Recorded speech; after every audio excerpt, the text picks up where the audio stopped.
Thank you everyone for coming despite the change in schedule. Today we have Romi Hartarto from Indonesia and Children's Nutritional Status. Romi will give you about 50 minutes and leave some time for Q&A in the end. All right. Thank you. Okay. Okay. Thank you, Atas, for the introduction. Thank you, everyone, for attending this event. I'm Romi Hartarto, I'm from Department of Economics, Universitas Muhammadiyah, Yogyakarta, and I will present the paper co-author with Anambata Chapchi and Claudia Ravena from Greenwich University, titled Women's Bargaining Power and Children's Nutritional Status Evidence from Indonesia. Okay, so first of all, these are the key takeaways of this paper. So in Indonesia, higher women's bargaining power enhance long-term nutritional outcomes for children, as measured by 8-4-HG score. And child nutrition improves when women make decisions jointly with other family members. Actually, sons appear to be the main beneficiary of mothers' higher bargaining power.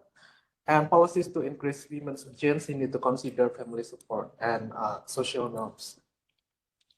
So I think let's start with the background. So child malnutrition issue has drawn special attention for policymakers globally, especially in the developing world. And despite global progress in reducing hunger, the nutritional status of children under 5 remains at risk, with about 25% being classified as stunted. So this is based on UNICEF data in 2016. And as a main indicator of chronic malnutrition, child stunting measures poor health and inadequacy in nutrition in early childhood. And those who suffer from stunting may never grow to their potential height, and they are more prone to have lower cognitive ability, and they will be more likely to have lower earnings later in life. Those stunting hinders their potential and the nation's human capital and economic development. All right, so this context is prevalent in Indonesia. So Indonesia is a large and diverse nation. So it is the 4th largest country in the world, and 87% of them are Muslim. So the country has become the most populous Muslim nation in the world.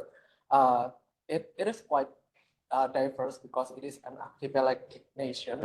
So it has like around 1,300 ethnicities and 700 language, with the Indonesian as the national language and Japanese as the predominant ethnic, counting like 60%, while around 60% of the population lives in Java.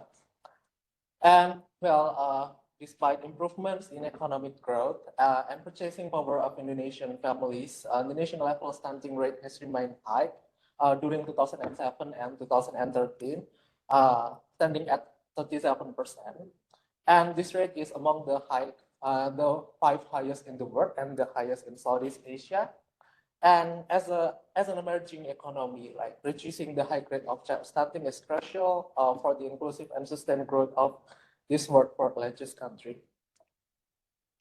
And yeah, stunting is driven by biobehavioral factors like poor nutrition and illness, but socioeconomic conditions also have an overarching influence. Like as one important socioeconomic factor, women's empowerment has been shown to have an impact on child nutrition. In general, women are primary caregivers, and they can influence the nutrition of the children indirectly through their maternal health status and directly through child care practice. And maternal control over economic resources appear to improve health outcomes for children in Morocco. And the more controls they have in terms of the financial affair, then the better they can provide for their children's nutritional needs by purchasing necessary goods. And Well, most studies on women's authority and its impact on child health have focused on South Asia and sub-Saharan Africa, where gender gaps are larger. However, little is known about middle-income countries in Southeast Asia, like Indonesia. There is a growing evidence that gender and family system in Southeast Asia countries are different from those in South Asia. Like typically, women in Southeast Asia, including Indonesia, they are found to be more involved in managing the household budget, and they have fewer restrictions on their physical mobility. So the relationship between women's empowerment and child nutrition has rarely been studied in Indonesia. So this study aims to fill the gap by addressing this research gap and adding to the existing literature regarding this association. So if a mother bargaining power influence her children's nutrition, a policy to reduce child malnutrition along with nutrition program would be to empower women by strengthening their role in the family and community. And what this study tries to highlight is that increasing women's bargaining power alone in the household doesn't appear to improve child anthropometric outcomes unless it involves other household members in the decision-making process. All right, so this is the data and methods. So this study, we are... Can I ask a question? Yes, please. Like, how do we expect women's bargaining power to affect stunting? Like, can you provide some intuition behind that? And also, related question to that is, when does stunting set in? Is it like in utero, or is it after the child is born? And like, depending on when it sets in, the bargaining power would have different impact, right? Because if it's in utero, then you might want to think about mother's nutrition herself. If it is after the child is born, then there are different, potentially different mechanisms. Any thoughts on that? Okay, thank you for the question. Actually, okay, there are two ways that the mother's bargaining power may influence the child nutrition. So firstly, it's indirect using over. So, okay, so their maternal health status. So this might be relating to the social norm that I will explain later, because the social norm may affect the women health status, which in turn affects their children starting from the uterus. And the other one is because we are using like a sample of children aged less than 5 years old. So it means that they have direct influence on the child nutrition with their bargaining power based on child care practice. Okay, so and their decision relating to child nutrition in the household, such as in food expenditure, and then choice on food, and etc. So I think I will discuss this later. Yes, both. Copy the answer. So can I proceed? Yeah, thank you. Okay, so we are using Indonesia Family Life Survey in this study. So the data comes from the fifth round of the Indonesian Family Life Survey, or IFLS 5 in 2014. And this is the latest round in a continuing series of nationwide surveys initiated by the RAND Corporation. The survey is based on a sample of households covering 83% of the Indonesian population characteristics, and they are living in 13 out of 27 provinces in 1993. And the survey includes detailed information on household decision making. The survey also gathers information relating to the physical health. So the measure of health for children is measured by the aid of specially trained nurse. And the survey used in this study includes around 2,700 children aged less than 5 years old, whose mothers are available for interview and who have reliable data for all the required variables. And households with a husband with multiple spouses living together are dropped from the analysis. So it is based on monogamy because the model is based from the unitary model and the collective bargaining model, only one husband and one wife. So the polygamy is being excluded from the study. This, sorry, and here is how we measure of women's bargaining power. So we use direct measurement based on the previous study with similar issues. So we consider data regarding decisions made by each member of the household. So actually, in this kind of questionnaire, both husbands and wives are being asked separately regarding who made decision in 18 domains. But actually, there are 5 domains being excluded from this measurement, like savings lottery, and then giving money to the parents, giving money to the parents-in-law, giving gifts for social events, and the contraceptive use, because there are many missing observations, so we exclude this. And we consider response from the wives only as the main analysis in this study, because this is based on a conscious modeling choice that emphasize the woman's agency. And we categorize for autonomy in the household decision making, starting from personal and child related, and then economic, physical, and then decision related to sports. So this is based on a previous study by Ramohan and Johar and Koenig.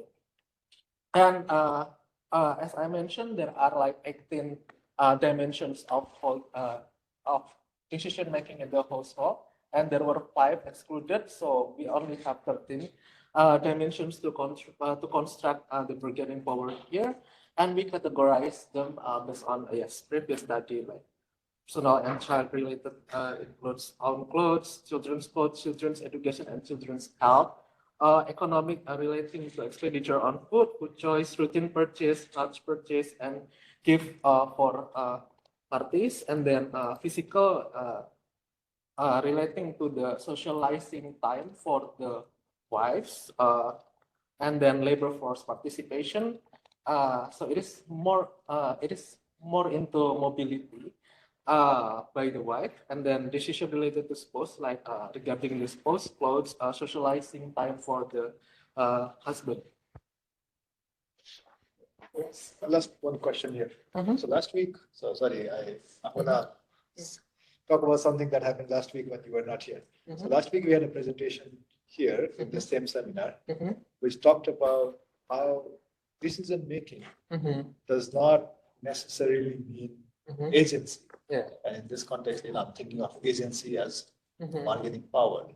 So like, I mean, the point that seminar was making was, I could be making decisions about a lot of things, but it doesn't mean that I'm empowered. Yeah. There could be all these other factors working, including like, it could just be the de facto decision maker, but like, other pressures. Any thoughts on that? Is this a good measure of bargaining power? Actually, there's no such thing as a perfect measure of bargaining power, but at least if the women have say in the household, then this is like not so strict definition. At least if they have say, then they have contributed to the household. Right. Yeah. So based on that, so actually there are some measurements of bargaining power, like the asset, the premarital asset that women brought before getting married, and then the non-labor income, and then some wage. But actually, it's not. I mean, like this measurement is more direct than those. Right. Yeah. So. But in the IFLS, do you have the possibility to measure other indicators for bargaining power, like the ones you mentioned, or is it that's the only one that's available? Yes, it's possible to use different measure, but they are still indirect, because the decision making based on this was also influenced by their non-labor income. So I mean, like this was I mean, like my measurement was endogenous, but the one that I mentioned actually like they were more endogenous than this. Okay. So yes, it's more direct measure and more straightforward. So that's why we are using this, because this is more related to the child issue. Okay. So yes, we use consultation with other household members here, so including the husband. So it's not only the husband, so long as they still live in the same household, that it is as household numbers, and it is included in our measure of bargaining power. So we use like less strict definition of women's bargaining power. But for comparison, we also consider a more restrictive one, where the woman is the sole decision maker. And we create a binary variable for its equation, equaling one if a woman is involved in the decision making, either solely or jointly with others, and zero otherwise. And the way we construct the bargaining power measure is by using the two-stage PCA, or principal component analysis, of Nagar and Basu to aggregate the multiple variables into a single composite index for women's bargaining power. And the index is scaled to a range between 0 and 100, with 0 representing the least bargaining power and 100 indicating the maximum possible power. Since the weakness of PCA that it is less interpretable in terms of unit change, so the index is standardized by normalizing it to have zero mean and standard deviation of unity. Okay, so this is what I mentioned, that women's bargaining power, whether it is a direct measure or is indirect measure, there is a potential endogeneity problem. And it is a common issue as women acquire their bargaining power from various sources. Like in the context of Indonesia, a married woman's influence in household bargaining can be influenced by the kinship norm of their ethnic groups. And to deal with such endogeneity, so the direct measure of women's bargaining is instrumented with postmarital kinship norms. And we use the degree of patrilocality for each ethnic group to capture more variation in the data.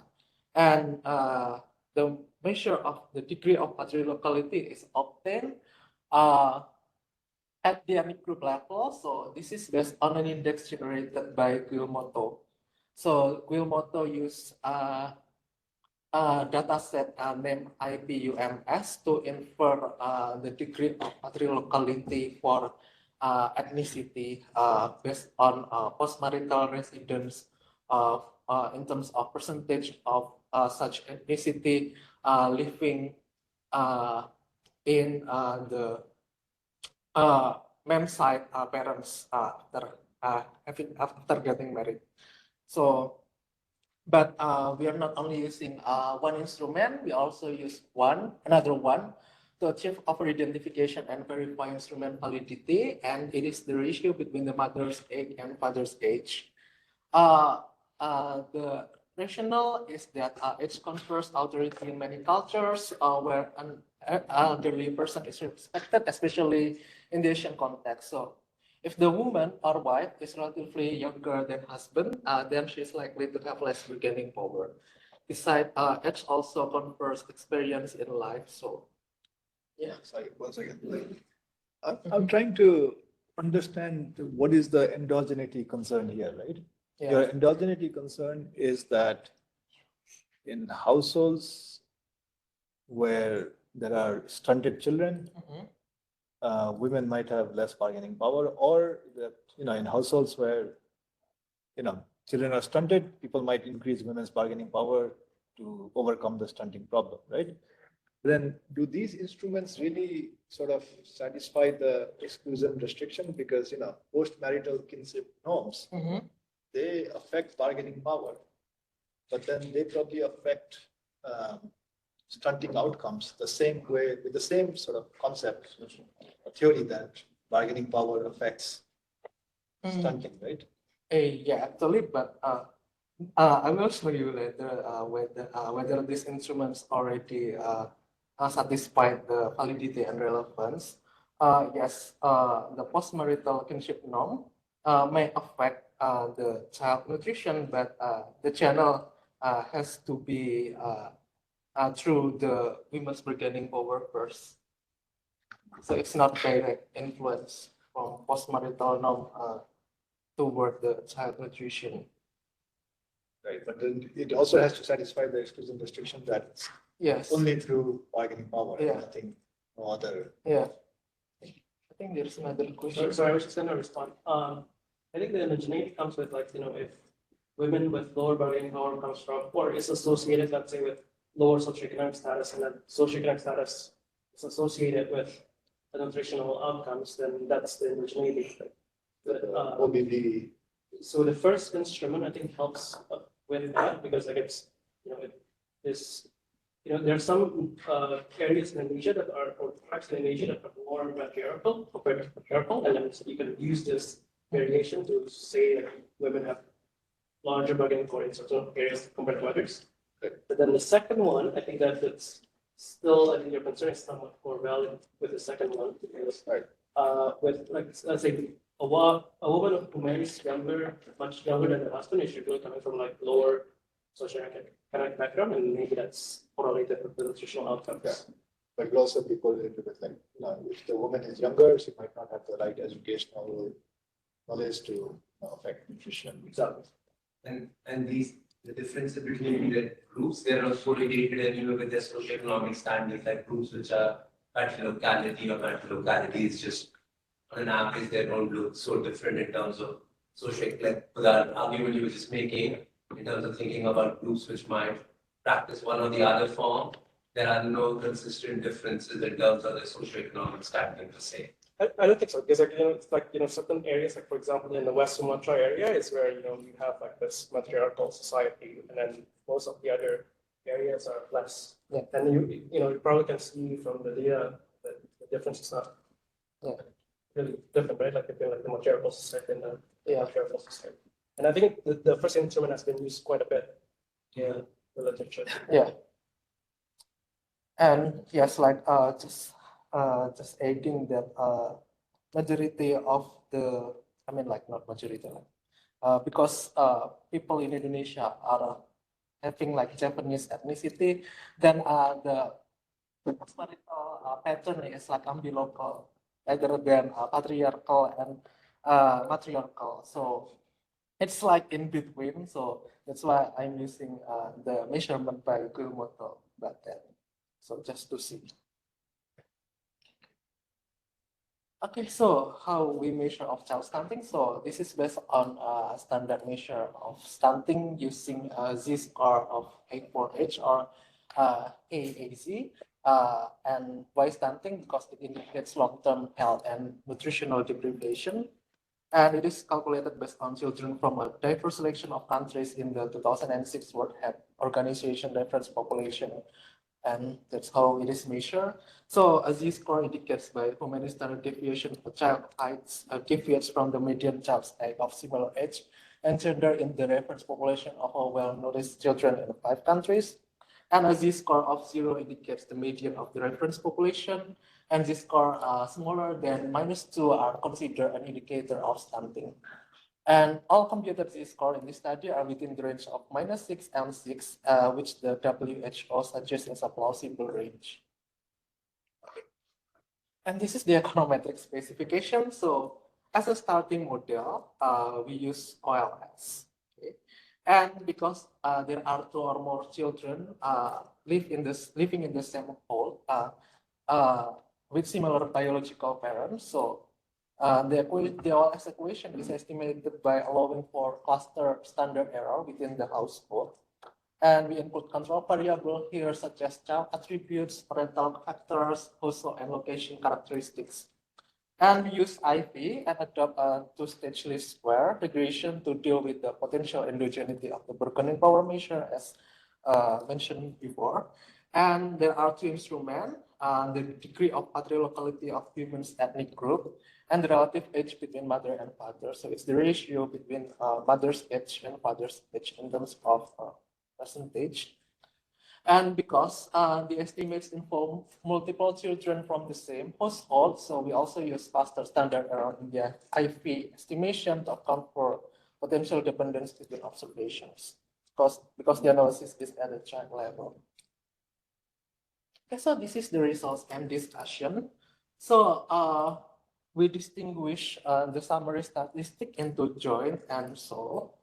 And in the context of Indonesia, using this data set, women seem to be less leading in household decision making as sole deciders, but there is more participation of women in issues related to their matters. As we can see that in terms of the personal and child related autonomy domains, it's only 14% of the women has sole authority in making decision, and regarding the economic, physical, and power over dispose, it's less than 10% of women in the household have the say in the household as a sole decider. But actually, when we include the joint decision making, so at least if the women have a say in the household, alongside other household members in making decision, then they enjoy higher autonomy in the expenditure on food, choice of food, children's clothes, and other small purchase. While they play a less significant role in large expenditures and child-related expenses, like education, as well as in socializing time for their children. And women enjoy significantly higher autonomy when they make decisions together with other household members, based on this.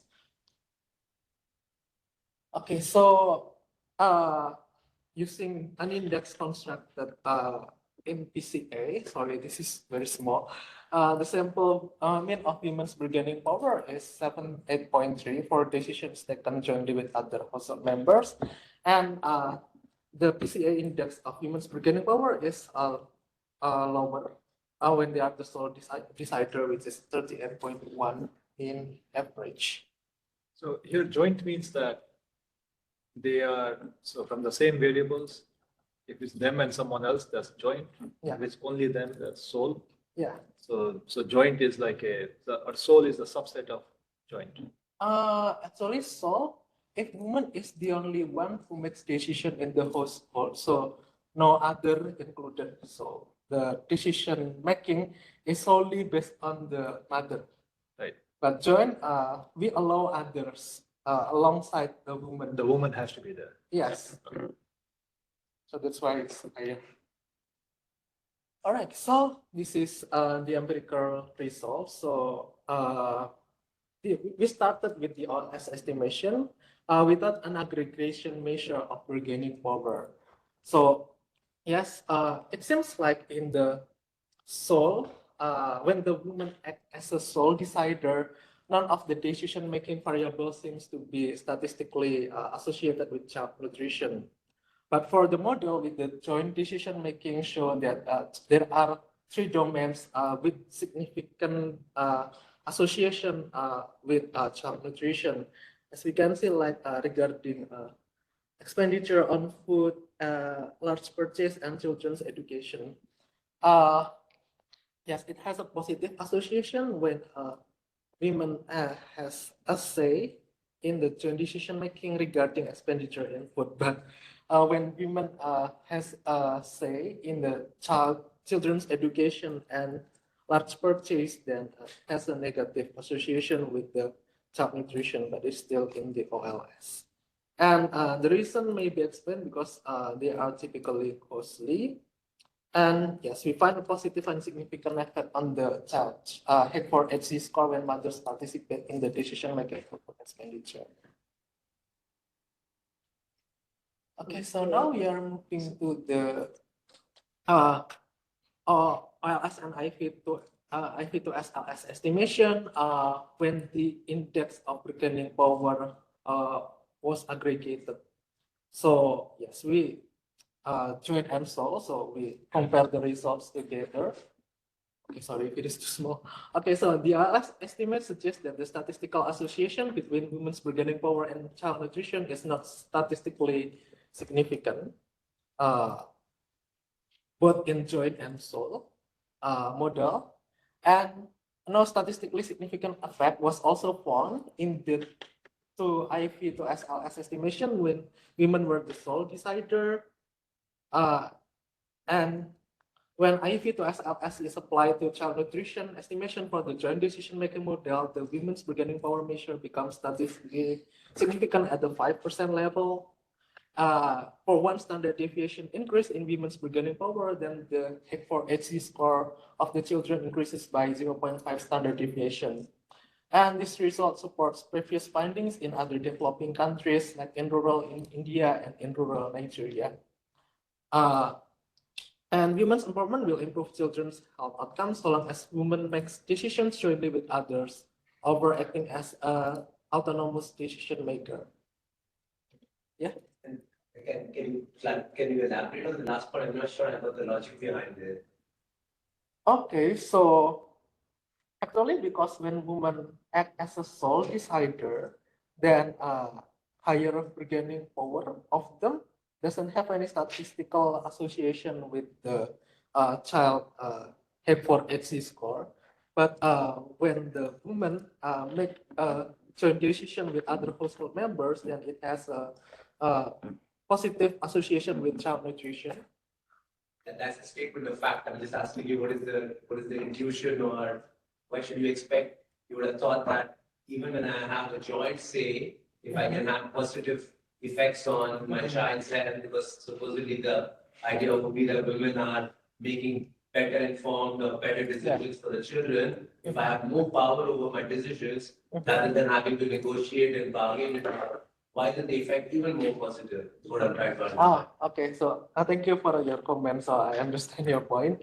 Actually, if I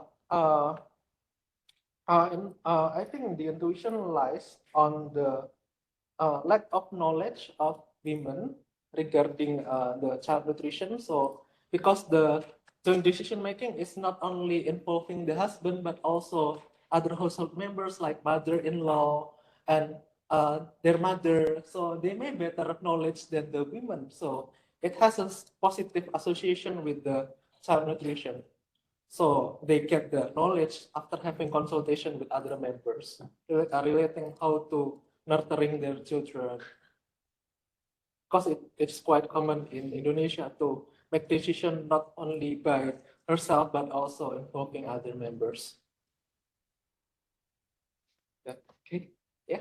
Quick question. So just to clarify, so the IV to SLS here, is it using both of the instruments, or is this just like one of the instruments? Oh yes, it's on the next slide regarding the instrument. Okay. So it's the same instrument for both models, sole and joint, but actually, yes, it's a big instrument in the sole model, but it's valid and relevant in the joint model. So as we can see that at the first stage, the battery locality index as an instrument, it has a 1% significance level, implying that the ethnic groups with a higher degree of battery locality are associated with reduced women's bargaining power in the household. So the more,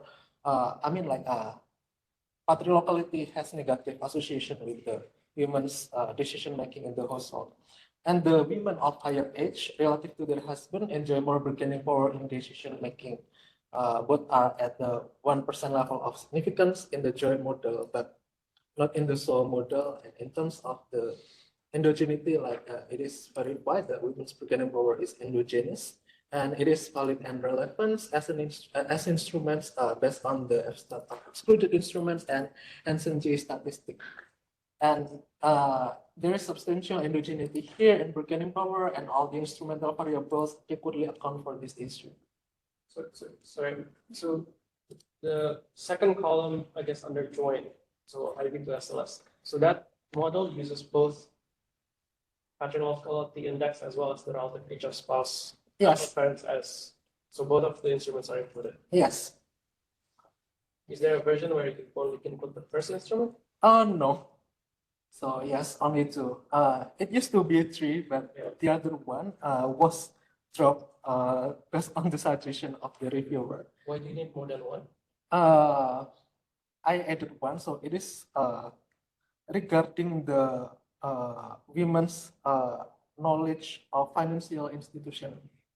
So the other instrument, but it is excluded. No, I meant like if the indigenous part is the bargaining power, the minimum criteria set is like you could potentially have like just one instrument for one indigenous regressor. Why do we need now there are two instruments? Is there a reason why we need the second instrument? I think it's to offer identification tests to make like more enhance the validity of the instrument. Because I think just to circle back to Akash's point earlier, the second instrument might be a little bit more challenging to argue the exclusion criteria because the age difference between the husband and the wife could also signify, this might be like young brides who are getting married at like 15, and so instead of just like bargaining power, it also could reflect that maybe educational status and or like the fact that maybe they come from a lower socioeconomic status and then they don't have too much resources and then they might have like poor nutrition themselves. I see. So So to go back to this point, I'm just trying to understand then what is the reason women's empowerment matters according to you in such a context? Because you claim that women have poor knowledge base, that's why joint decision making is better. Is it purely that they care more, they have greater altruism than other family members if only the father was, for instance, taking the decision, instead of buying the nutritious food for the child, he would decide to buy a packet of cigarettes instead? Is that this kind of story you're thinking of? I'm just still trying to understand what is the mechanism or what is the theory of change where it matters why women have empowerment or bargaining power in this setting. okay. So can I set the question later? Yeah, I'm thinking Of about it. course, yeah, We- just trying to kind of rationalize your results. Yeah, but related to that, it's also like, what is this capturing really, right? I mean, is it really bargaining power or because you don't see anything on soul, but you see something on joint. Yeah. Just linking to what Rajesh said, it could just be that, there is more parental involvement from both parents Yes. and like other family members. So it's not really about bargaining power, women's bargaining power. What you're actually measuring is how much is the father involved, how much are the grandparents involved, how much are the siblings involved in this variable that's called bargaining power. I think that's also the limitation of the construction of women's bargaining power because we don't know the contribution for each household member in making decision. So, but so long as the point of this work is that at least if women have say in the household, then she is empowered and she will be empowered more if she has consultation with other household members. Yeah, one other thing you could do is, I noticed you have H squared in your variables. Go to the previous slide. Oh, previous slide. Okay. Why do you include H squared?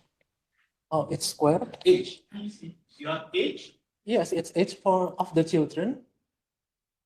or a child attributes. H and H squared. Yes.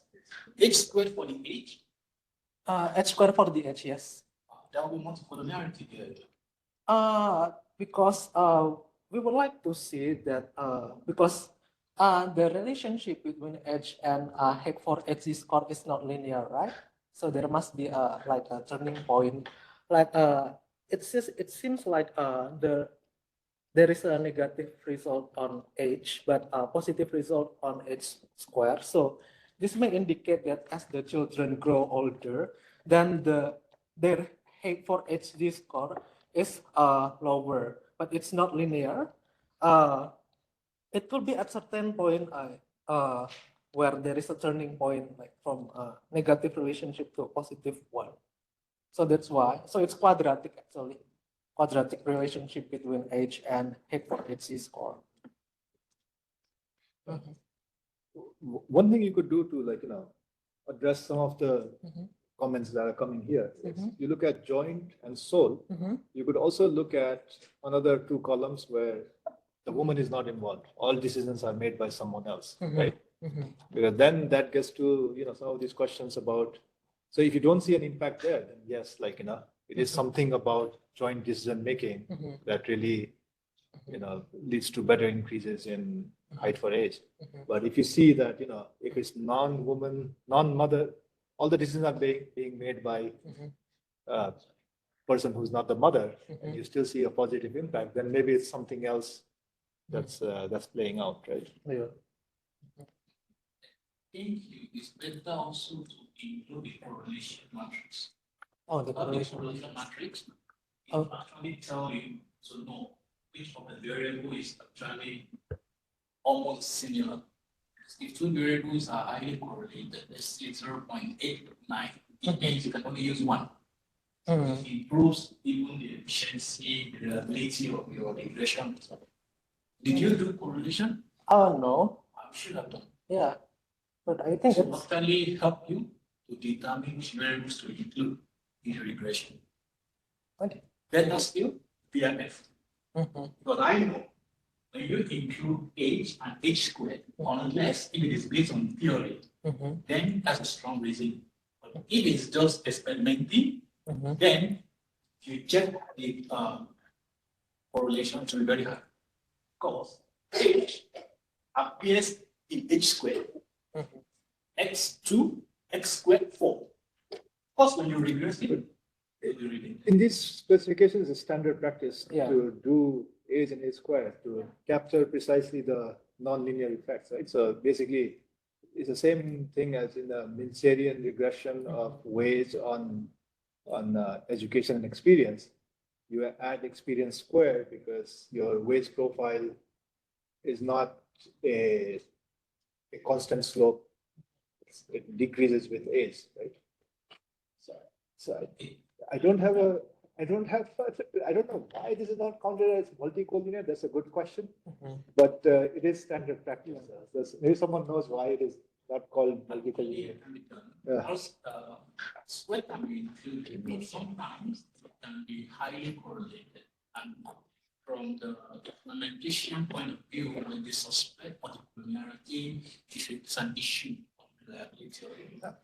Just to remove any unnecessary suspicion, just show the correlations. If it is low, then no issue. Just looking back at your equation just now, right? I'm just wondering whether you include any geographic fixed effects as part of your identification. So no geographical fix of that because I'm using IV here for the to tackle the potential indigeneity problem of the women's bargaining power, but I include like location characteristic like urban Java, access to internet, access to electricity, and access to health costs. Right, but wouldn't there be like inherent time invariant differences between, let's say, Bali, where the population is predominantly Hindu, and the neighboring island of Java, where they're predominantly Muslim? Yeah. Yeah, it's going to be interesting, but it's not included in the equation. But wouldn't including the geographic fixed effects account for this? No, not in the model. Yeah. Oh. Yeah. Sorry, have you, I think you included parental attributes like mother education and father's education in the F control variable, right? Yes. Have you tried like removing this parental attribute? Because this parental attribute, it affects mother's bargaining power, and at the same time it affects children's health outcome. And if the mother is more educated, it knows the nutritional factors, and at the same time it also increase bargaining power for that particular women. So you may want to try like excluding parental attributes because that affects both the Y and the X at the same time. Mm-hmm. Yes. Actually, we have tried, but not. We don't show it on the slide. Oh, okay. It doesn't have any significant change in the Oh. result. So whether we include or not. How big is your N? How big is your sample size? Sorry. Your sample size. Oh, sample size. It's 2,700 children aged less than 5 years old.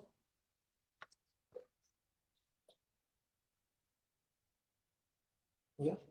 So are you able to conduct like any subsample analysis? Maybe I'm skipping ahead, but Subsample analysis. yeah, because even though Indonesia, I think, is majority Muslim, of course there are several. Yeah, okay. Thank you. This is what I would like to discuss in the heterogeneity analysis. So we split the estimation based on the child gender and based on the what is this? I think they are the same slide. Okay, sorry, there is an error. The other one is for Muslim and non-Muslim. Sorry, it was the wrong table. Actually, there is no significant association between women's bargaining power or nutrition for doctors. So only son seem to benefit from greater bargaining power of mother. So this may indicate the son preference in Indonesia because like son is expected to have like higher rate of return than the daughter because the son can help them in the parental jobs while the daughter will leave them after getting married.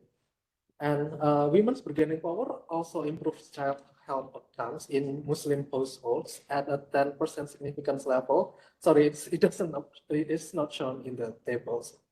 While no significant association is found for the non-Muslim sample, the reason with this insignificance association in the non-Muslim sample because the non-Muslim sample is quite few observations here, like it's only around 13% of the sample. So the power is not strong enough for the non-Muslim. Besides, the non-Muslim also consists of like 5 other legal religions in Indonesia: Christian, Catholic, Confucian, Buddhist, and Hindu. Okay, so for the robustness check, we construct beginning index with the husband response. So previously we are using the response from the wife, but let's try with the husband response. So actually, in the association between the bargaining power of the mother and the anthropometric score of the child is still positive. So although the significance is weaker, like now it's on 10% level, that's on IV to SRS. So we are still using the joint bargaining power, joint decision making because the sole one is not as good in terms of the result. And the other one, we are using a simple average of categories to measure the bargaining index. So the previous one, we put some heights using PCA for its dimension and then its domain of the women's autonomy in the household. And actually, the result doesn't change a lot if we use this kind of bargaining index measurement. And when we use a stunting measure with binary indicator, the coefficient now becomes negative. So it's not positive because the stunting is 1 and not stunted is 0.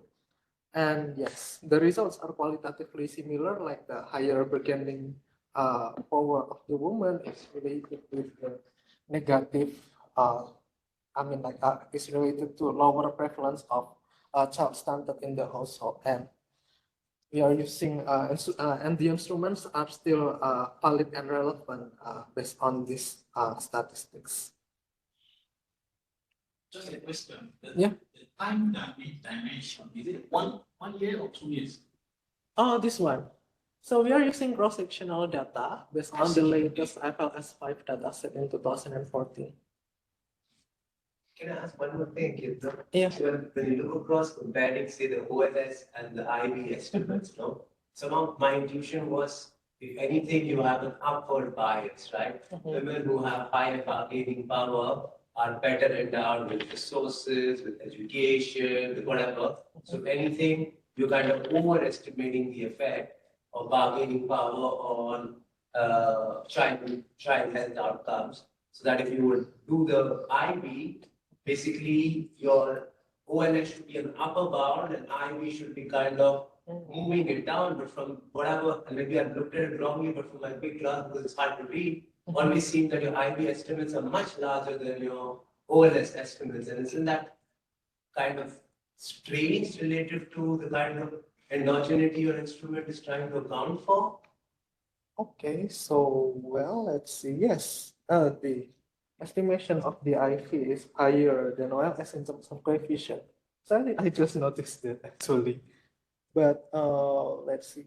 But although there is a difference in oils, it's negative and it's and IV is positive. So I think there is a does it may indicate the downward bias in the oil estimation that reflects the endogeneity problem? Yeah, but I'm saying that the my intuition would have been the OLS, if anything, is upward bias, not downward bias, for the reasons I said. That women who have no bargaining power are more likely to be more educated, have access to more resources. I know you come up with other theories, and all of these have positive impact on child health. So if you kind of take away these extraneous effects which are being now captured by a bargaining power index, you should be moving your estimate downward, not upward, whereas your instrument seems to move it upward. And then I was just trying to understand whether you all thought of why you observe this other side, like a pattern which goes against this intuition in some sense. And if you have some idea about why you should expect a downward bias with the OLS. Okay. So I cannot answer that right now. But was that okay? Yeah, of course. Yeah. I will retain the question. But just for food for thought for later, Yeah. for just planning. Yeah. Yeah, but I think it's interesting topic. I just realized it. Thank you. Okay, so let's go to the conclusion, I guess. So, the instruments, so patriarchality index and relative age of the parents, they provide a good explanation for the mother's bargaining power in the household. An increase in women's bargaining power improves long-term measure of child nutritional outcomes, and this impact is only statistically visible if women can make decisions with other members. And sons appear to be the main beneficiaries of the greater bargaining power of the mothers. And with, in relation to policy implications based on the results, so a strategy to fight malnutrition through an increase in women's bargaining power should be complementary to general nutritional policies. And policies focusing on increasing women's bargaining power should account for variation in social norms. And any development policy, such as gender targeted transfer, should address the specific effectiveness of the policy and different implications for boys and girls, because sons benefit more from higher women's bargaining power.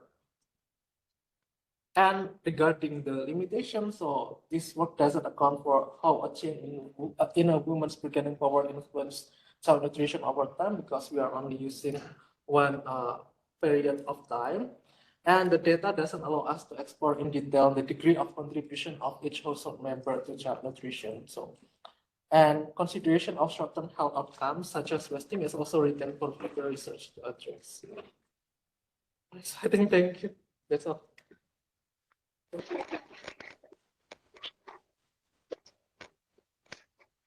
Thank you, Romi. I think that was excellent.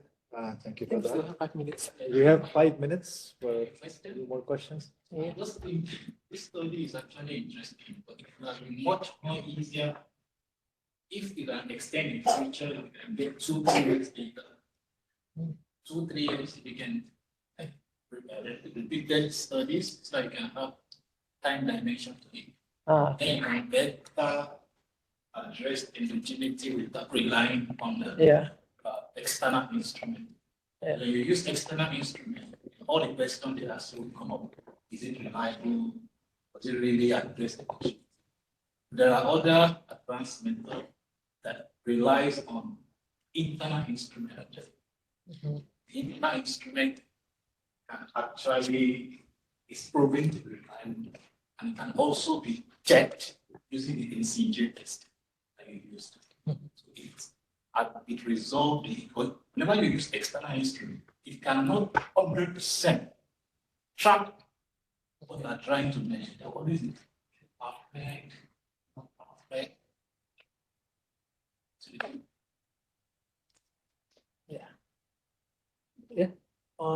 So just so you know, I think there's a lot of discussions around how to interpret this bargaining power. The other question I had related to this is bargaining power could also lead to different fertility rate within the household, and that could lead to different intra-household allocation of resources, which might explain stunting, for example.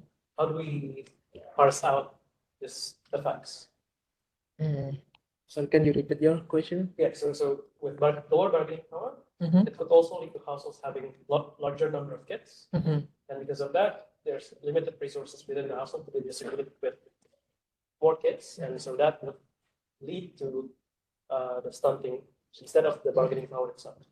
Okay. Okay, so thank you for the question. Actually, we also try to perform a heterogeneity analysis based on the birth order of the child. So the firstborn and the other ones. And it only has a significance for the firstborn child. But for the second order child and others, it doesn't have any significant association.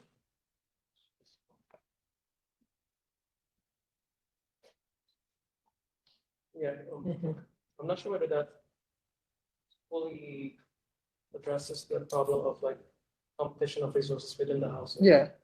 Because like even if it's the first child that gets worse off, it could also because if they get lower amount of resources because there's a third and fourth child in the household. Yeah, sibling competition exists in this case, so that's why the firstborn child benefit more from higher bargaining power of the mother because of the limited resources. So they rely on more on the firstborn child because they will help the family in the future compared to other birth orders. So is the story there's a sibling competition? Yeah. I think the winner of the sibling competition is the firstborn child based on the heterogeneity analysis. But if there are no significant effects observed for the second, third, and fourth, what do we make of like that? For example, like the more children you have, then we would assume that probably that again there's less resources, so we would expect to see either higher rates of stunting there. But if we see insignificant effects, how do we think about like what's going on there? Yeah, I think it's interesting though, but I have not addressed the problem. Yeah. Any questions online? People connected? I see a few people.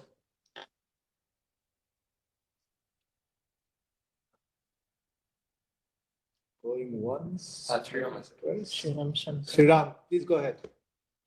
So basically, this is just a clarification.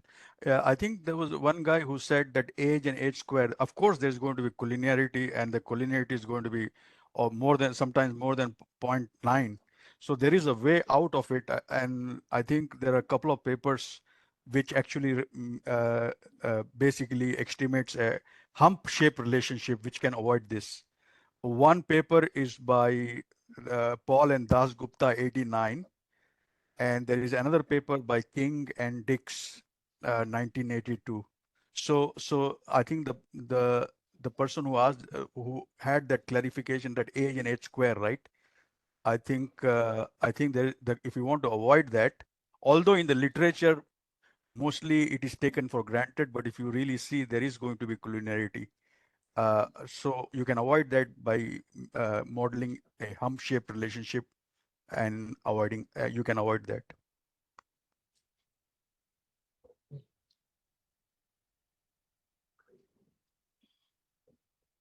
Any final question from the room? Okay, so we are right on time. It's 3 p.m. Thank you very much, Romi, once again. Good luck on this paper.